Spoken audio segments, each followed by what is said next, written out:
અને શ્રી પ્રેમાનંદ મહારાજનો શિષ્ય બની ગયો. દેશ વિદેશ જનાર અને કરોડો નહીં અબજો ખરબોનો સંપત્તિનો માલિક.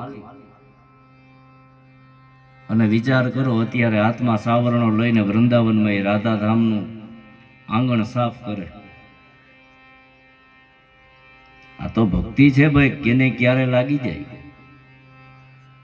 સંન્યાસી બની ગયો.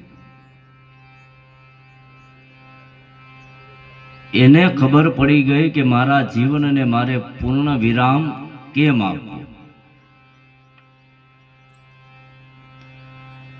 જીવવું તો છે જ બધાને, પણ માત્ર પશુને જેમ ભેગું કરવામાં ને ભોગવવામાં જીવન વિતાવો તો સદગતિ નથી, એ તો પાકું છે.